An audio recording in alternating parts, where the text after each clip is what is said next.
ایک بادشاہ کی چار بیویاں تھیں۔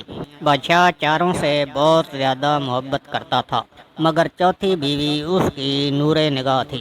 بادشاہ اپنی چوتھی بیوی کے لیے بیش قیمت تحائف لاتا اور باقی بیویوں سے بڑھ کر اس کی طرف اپنا جھکاؤ رکھتا۔ بادشاہ کی تیسری بیوی بہت زیادہ ہی خوبصورت تھی اور بادشاہ ہمیشہ ہی دربار میں اس کو اپنے ساتھ تخت پر بٹھاتا تھا۔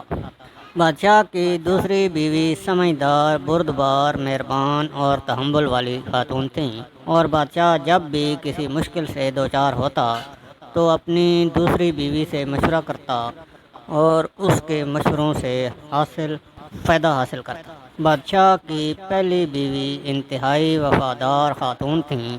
اس کا بادشاہ کی سلطنت حاصل کرنے اور بادشاہ بننے میں ایک بڑا کردار تھا، مگر بادشاہ اسے نظر انداز کر دیا کرتا تھا اور کبھی اس کی کسی کام کی تعریف نہیں کی تھی۔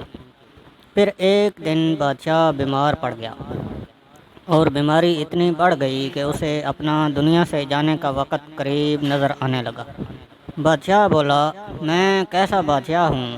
میری چار بیویاں ہیں اور جب میں مروں گا تو میں تنہا مروں گا۔ پھر وہ اپنی چوتھی بیوی سے بولا، میری نور نظر، میں مرنے والا ہوں۔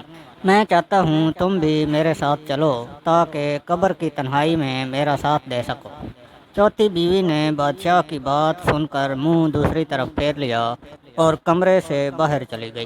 دوسری دفعہ بادشاہ نے اپنی تیسری بیوی سے یہی بات کی، مگر اس نے بھی ساتھ چلنے سے انکار کر دیا۔ ان دونوں بیویوں کی ایسی سردمیری دیکھ کر بادشاہ کا دل ڈوبنے لگا تو اس نے دوسری بیوی سے ساتھ چلنے کی درخواست کی۔ دوسری بیوی بولی، بادشاہ سلامت، آپ خود ہی تو فرماتے ہیں کہ مرنے والوں کے ساتھ مرا نہیں جاتا، لہذا یہ منزل آپ کو تنہا ہی پار کرنی پڑے گی۔ تینوں بیویوں کے بعد بادشاہ کو چوتھی بیوی کی آواز سنائی دی، میں آپ کے ساتھ چلوں گی، جہاں بھی آپ جائیں گے میں ساتھ رہوں گی۔ بادشاہ نے گردن چوتھی بیوی کی طرف گھمائی جو انتہائی لاغر اور زرد نظر آ رہی تھی۔ بادشاہ نے انتہائی رنجیدہ لہجے میں اس سے کہا، میری جانِ نظر، اے صد افسوس، کاش میں نے تمہارا خیال اس وقت رکھا ہوتا جب میرے قبضۂ قدرت میں اختیار تھا۔ یہ کہہ کر بادشاہ کا سر ایک طرف گر گیا اور وہ اس در فانی سے کوچ کر گیا۔ حقیقت یہ ہے کہ یہ کہانی ہر انسان کی زندگی کی عکاسی کرتی ہے۔ ہر ایک کی زندگی میں چار بیویاں ہوتی ہیں۔ چوتھی بیوی اس کا گھر ہے جس کو خوبصورت بنانے کے لیے وہ اپنی ساری زندگی کوشش کرتا ہے، مگر ایک دن اسے یہ گھر چھوڑنا پڑتا ہے۔ تیسری بیوی اس کا مال اور منصب ہے اور مرنے پر یہ بھی چھوٹ جاتا ہے اور دوسروں میں تقسیم ہو جاتا ہے۔